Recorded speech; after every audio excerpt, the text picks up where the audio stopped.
JP, in this next segment, we're going to be talking about your university career as a student. Yes. Which university did you attend? I did my first degree at the University of Fort Hare in 1979 and graduated in 1981. The degree was B.Juris degree. Thereafter, I went to the University of Natal in Pietermaritzburg. In those days, it was a whites-only university. One had to apply to the Minister of Education for permission to study at the university. I did that, and I finished my LLB degree in 2 years within the record time. It's where I met Lawrence Baxter, who encouraged me to go to Cambridge and study administrative law in particular, because I was a top student. I had distinction in administrative law.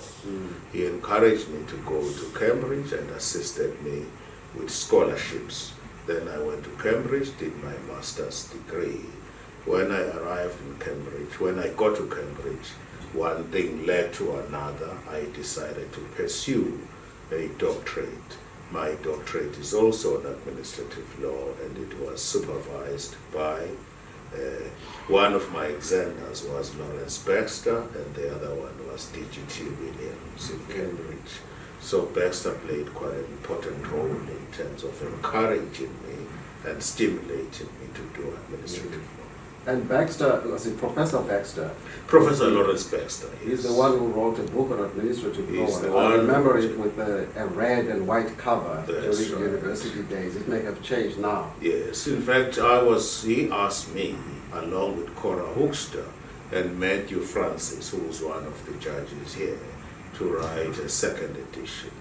That did not work because in 1995 I was appointed to the bench. Cora Hookster started writing her own book, which is Hookster's Administrative Law, and Matthew Francis went to practice as an attorney. He has recently been appointed as a judge in the state. Yes. And so while at university, did you have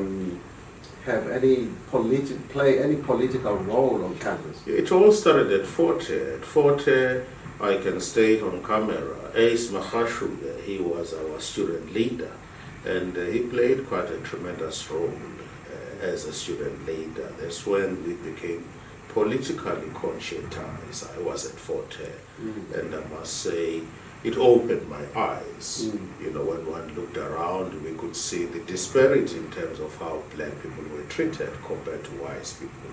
So my political education started at Fort Hare. I also got involved in activities, underground activities for UDF. What form of political role, what form did your political role at university take as a student? Well, number one, it opened my eyes. When I went to the university, being from rural areas, you hardly knew what was going on politically and the level of indoctrination that our parents subjected us to. But then when you go to university, for the first time you realize that the kind of injustices that we're subjected to, it was all only because we're black people. Such as? Well, the disparity, for instance, in terms of the level of education between Fort Hare, the standards of education, the disparity between Fort Hare, which was an exclusively black university, and the University of Natal, Pietermaritzburg. One also looked at the quality of academics. You find that you are at Fort Hare, but the books that are prescribed are written by academics who are at white universities, like Bobeck, who was at Vets, Lawrence Baxter, who was at the University of Natal, Pietermaritzburg. With respect to the academics at Fort Hare, other than Professor Duplessis at that time, who wrote a lot of articles on criminal law, there was not a single credible academic who was publishing. So I was thirsty for knowledge and wanted to go to an institution that I was going to be proud of. And I got to University of Natal. Within a year, I started publishing myself. My first article was published in 1983. Kills Comparative and International Law Journal of Southern Africa. I was still an LLB student. The What- article is there. What was the title? The It topic? was called I started writing on customary law. I wrote an article, it was called Some Comments on the Custom of Ilobolo.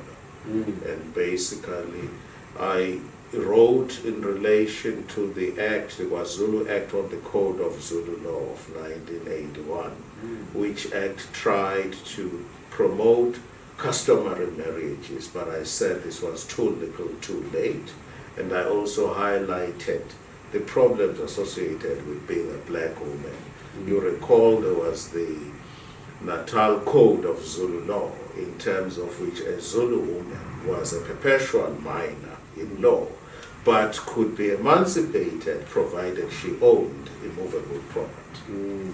But in order to own immovable property, the woman had to be emancipated. Yes. So it was a catch-22 situation. Chicken and egg situation. Exactly. In order to own immovable property, the black woman had to be emancipated, but she could not be emancipated if she did not own immovable property. So that really excited me. I started writing on that, and of course, with the passage of time, my interest in administrative law in particular was generated, and I started writing extensively a number of articles. So, JP, you then graduated at university with your LLB, Yes. and you pursued further studies. After graduating at the University of Natal with my LLB, I went to England and studied LLM degree at Cambridge, and thereafter PhD also at the same university at Cambridge, and graduated in 1989 and returned to South Africa and started teaching from 1989 until I was appointed in 1994 as a judge. Where did you teach? I taught law mainly at the University of Natal, Pietermaritzburg. I was there for 2 years, and after 2 years I was appointed as a professor at the University of Transkei, in the then Transkei. I think now it is known as Walter Sisulu. I don't know. Yes, it was known as the University of Transkei in those days, and then I taught administrative law, constitutional law, and public international law, and I headed the Department of Public Law. I was also the deputy dean to the professor at the university. I was a deputy dean. Yes. You recently were awarded a doctoral, is it what is it? An honorary doctorate, I think. Yes, I do have an honorary doctorate, but I like to concentrate on my real doctorate, which I acquired, and I had to sweat for it. There was an article somewhere, I can't remember which publication, which raised some objection to this. And my thinking was, but why should there be an objection to an honorary doctorate or professorship when someone is already a professor? Well, I think the objection related to the University of South Africa, UNISA, awarding me an honorary doctorate, awarding me an honorary professorship in the Department of Public Law, which is my department at any rate. There was an objection. It did not make sense because insofar as the criteria, I meet all the criteria that the university has laid down, and I'm not surprised that the university, notwithstanding that objection, went ahead and appointed me. I'm an honorary professor in the Department of Public Law at UNISA. But you were already a professor, as you I was already a teacher. professor and a full professor, and I understand you take that title with you until you die, basically. But I don't use that title of a professor now, because I'm on the bench now. Professor Judge Ngalwana Hlophe. I wouldn't go that far, but let's just be here and keep it in a very humble way. Yes. So I understand you also taught at Cambridge University. I was a tutor at the University of Cambridge. I taught Roman law for 2 years for 4 colleges. Churchill College, my own, Wilson, Newhall, and Newnham colleges. Right, I taught Roman law.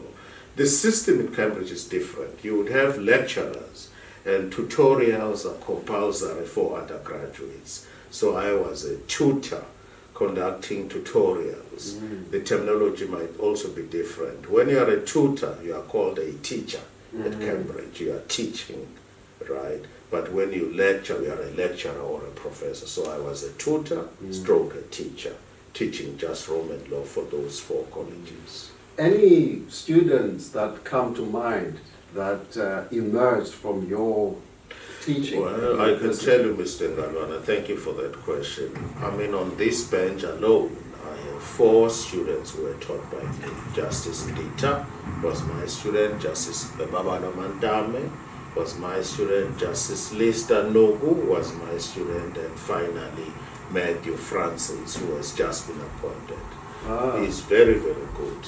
So they were all my students. And I can tell you, one of the persons who was my student is the Deputy President of the Supreme Court of Appeal, Tola Petse.